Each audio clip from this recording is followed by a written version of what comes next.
Hey, Gojo?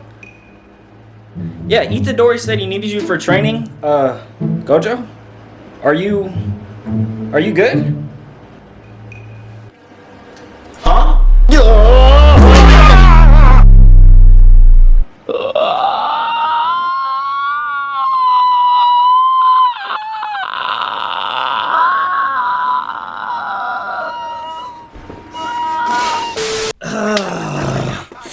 Yes, sir.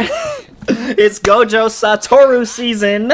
Yes, sir. Yo, what is up, guys? Today, I want to do something a little bit different. I have not done on my channel ever, really. I want to start doing, bro. I want to start doing something different on my channel. Today, I want to talk about Gojo Satoru, the strongest sorcerer in Jujustu Kaisen. Okay? Now, these type of videos is essentially I'm just gonna sit down and just talk in front of the camera with you guys, all right? And I wanna try to make that as entertaining as possible. So if you want to see it, let me know. If you don't want to see more of these, then let me know too. I just want to sit down and talk about Gojo. I want to talk about his powers and his abilities. I want to explain them as best as I can, and I also just want to basically explain Gojo and go over why I think Gojo might be one of the strongest anime characters we have seen. You know what I'm saying? So far, Gojo's literally one of those characters, bro, who, like, you know those characters in anime who like warp space and time, bro? Like, y'all see this mic? Y'all see this mic right now? Gojo will like bend this shit, bro. Like the space around the mic, bro. This man Gojo's powers, it's kind of hard to explain because I don't know why the author wanted to put math in the shit. I don't know. He just did. Yeah, so Gojo comes from a very prestigious, rich family of Jujutsu sorcerers, and even among like the rich, prestigious, talented, super powerful family, Gojo's like leagues above all of them. Gojo's like, he's basically like a cut above the rest of the best among the best. He's literally the first, I'm pretty sure it was stated he's one of the first in 100 years, bro, to possess the six eyes and the limitless at the same time. That's insane. That's literally like he was born to be a prodigy, pretty much, is like what they're saying. Like, he's basically perfect in every way. Yeah, I don't know, his abilities are kind of hard to explain. Wait, hold on. Before we continue, I got all this juicy anime content on my channel you haven't watched, okay? 98% of the people watching right now aren't subscribed, so here's what I need you to do, alright? Click the subscribe button, click the like button, turn on notifications, and go watch my other videos after you finish this one, alright? Anyways, let's get back to the video. Some of them do involve like math, but I'm gonna try my best to explain them in like the most simple way possible. I think his main ability that allows him to like warp space and stuff is limitless. Limitless is like, it's kind of like it's an inherent, I'm pretty sure it's an inherited ability from like the rest of the Gojo family, but it's essentially literally just the ability to bend space and warp space with curse energy. So yeah, so his limitless has like multiple different applications depending on like what he does with his curse energy. The first one is the infinity or whatever. So you know how what's his face, Krakatoa Firehead Volcano dude, you know how he tried to touch Gojo but he couldn't, like no matter how hard he tried, his hand just wouldn't touch him. So that's called the infinity, and essentially what it is, it's like, y'all see these water bottles, bro? So imagine that this is Gojo, this right here is Gojo, and then this right here is his opponent. There's a set like finite amount of space between these two water bottles, between Gojo and his opponent. There's a set finite amount of space. This right here is the space. Every single time that Gojo's opponent tries to close in on that space and get closer to the space, essentially what Gojo does is he uses his curse energy and his limitless, and he divides the space an infinite number of times, and it gets smaller every single time. So he divides the space by an infinitesimally small amount of infinite times. And so what he's essentially doing is he's every single time that the opponent is approaching Gojo, he's dividing the space over and over and over again. He's doing that constantly, and because of that, you know, when you divide something in two, right, it creates two things, right? If I was to split this water bottle in half, there'd be two sides of the water bottle. So whenever Gojo divides this space in half with his limitless, it creates an extra space, and he does that an infinite number of times. So it's just constant tiny. It gets smaller every time though, so it's like it's a constant division of tinier and tinier spaces, and it goes on infinitely. It does not stop, which is why it doesn't matter how like close you try to move to Gojo, you'll never reach him, because he's going to infinitely create space between you and him no matter where you try to go. He can choose what touches him and what doesn't, essentially. So it's like, this is what I'm saying, like Goku is pretty fucking strong, right? But Goku tries to punch Gojo. It doesn't matter how strong or powerful you are. If you can literally warp the space between you and your opponent's fist, how do you hit him? Like, you know what I'm saying? He uses this power to warp space in like different. He applies it in different ways. So he has this technique called like what's it called? It's called like hollow curse lapse blue or some shit like that. It's like a blue curse technique. And what he's essentially doing here is, it's kind of hard to explain, but it's essentially Gojo uses his limitless to create an infinite impossibility in our reality. Something like, I don't know, something like negative distance, right? Let's just imagine that this is like, I don't know, this is this water bottle, and then this is you.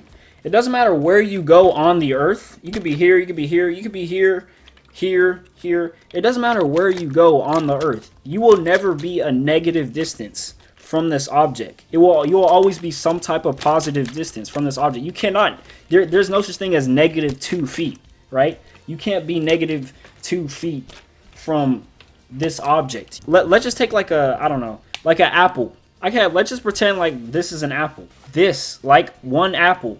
I could throw this apple away. I could incinerate it. I could burn it. But no matter what I do, I will never have -1 apples. I can't have -1 apples. It's impossible. There's no such thing as actually having -1 apples. It's impossible in our reality. It doesn't make any sense. It's the same thing with negative distance. So what Gojo is doing with his Hollow Labs Blue, he's bringing those impossibilities into our reality. He's literally causing that to happen.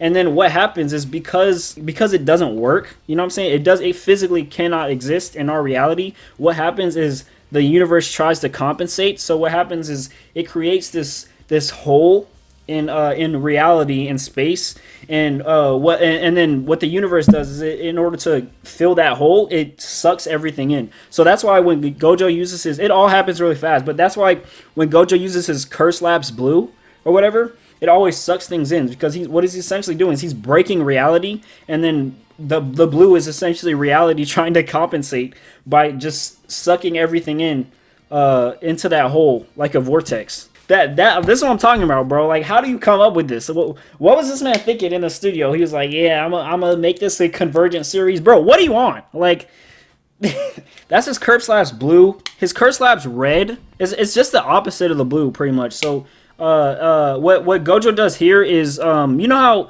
it's stated in Jujustu Kaisen that every single sorcerer, every source of curse energy comes from negative emotions. What Gojo does is he uses positive curse energy. There's negative curse energy and there's positive curse energy. There's not a lot of sorcerers who can use positive curse energy. It's really, really hard to master, but it's possible. But what Gojo does is he pulls it to the opposite side of the spectrum, and he uses positive energy. Uses that positive energy, and he repels that little red ball. It's a ball of like positive curse energy, and it essentially is doing the opposite. It has the exact opposite effect of what the negative curse energy does in the blue.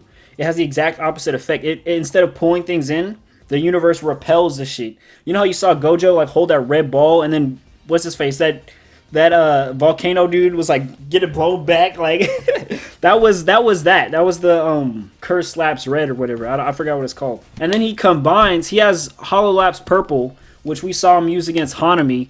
He just combines them. Like, it's just a combination. You know, red plus blue equals what? Purple, right?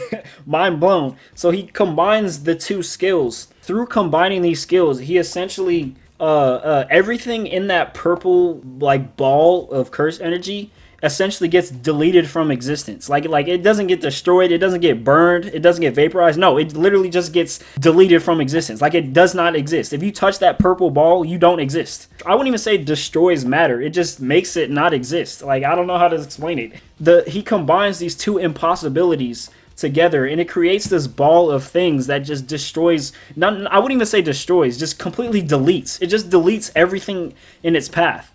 His last skill, his domain expansion, right? He explained this in the anime, but his domain expansion, pretty much, he literally just he just gives you every single piece of information in the universe at the same time. He literally just feeds you I don't even know how he can do that. Like, how does that even make any sense? But he feeds you every single piece of information in the universe into your brain at the same time. And because of that, you know what I'm saying, you're stuck. You can't do anything. It doesn't matter what you try to do. You'll never get out of that unless he wants you to. How do you beat this? This is what I'm saying. Gojo's one of those characters who warps time and space, right? So, well, I don't know about time, but he warps space. Begs the question, like, how do you fight a character who can bend the rules of reality? Because, like, I could sit here and say Goku is the strongest anime character. I could sit here and say Goku is stronger than Flash, but Flash can go back in time and erase you from existence. Flash can go back and kill you as a child. So does that mean Flash is stronger than Goku? You know what I'm saying? It's like there's some characters in anime who can bend the law. But from what we've seen, like, we don't even know Gojo's full potential either. Like, he's never gone full out. So far, like, I haven't read the manga, but so far from what we've seen in the anime, this man has not gone out full strength yet. So I don't know if what I'm describing is even the extent of his strength or not. Like, but yeah, that's pretty much it, bro. I just wanted to sit here and explain Gojo's powers, and I just want to do an explanation because this is a video that I'm thinking about doing. Or a type of video I'm thinking about doing like every week almost. You know what I'm saying? Like anime discussions. I feel like people like to see this. They also like to see top 10s. I don't know if I'm going to do that because that's kind of oversaturated. But I'm also I'm starting to get into more animes that aren't just shonen. I used to just only watch shonens, but until like just now, I'm just now starting to watch more shows. Slice of life shows, isekais, fantasy and stuff like that. I'm really now just starting to expand my anime genre knowledge, so I feel like I can do these discussions more openly about these animes because I'm watching anime more as and don't get it twisted, bro. I was watching it before, but it was only the action stuff. Yeah, but now I'm watching anime like not even the action ones. You know what I'm saying? I'm hooked, bro. I'm a weeb, like. But yeah, that's pretty much it, guys. So anyway, if you liked the video, like it, nigga, like it. Be sure to comment, be sure to subscribe. I already remind you of this, but make sure to go in the comments and tell me what you guys want me to talk about, what videos you want me to make, what type of videos you want me to like go over and stuff like that, because I really appreciate it. And I want to know what you want to watch. But I've already explained this many times, but I'm not gonna sit here and make the same video over and over again. Like if I see a video that does well, like how to kick like Rock Lee, that video that I made, if I see a video like that does extremely well, I'm not just gonna sit here and post a bunch of different videos, how to kick like Sanji, how to kick like Deku, how to kick like this, how to do this, how to kick like that, how to train like, no. I'm not gonna box myself in. I'm sorry, I can't. So even if the video does well, don't get it twisted, I'll still post videos like that, but I'm not about to sit here and make the same video over and over again because I don't want to box myself in, you know what I'm saying? But yeah, that's pretty much it, guys. Like I said, like the video, subscribe, all that good stuff. And yeah, I gotta do these discussions more, but I will see you in the next one. 君の虜になって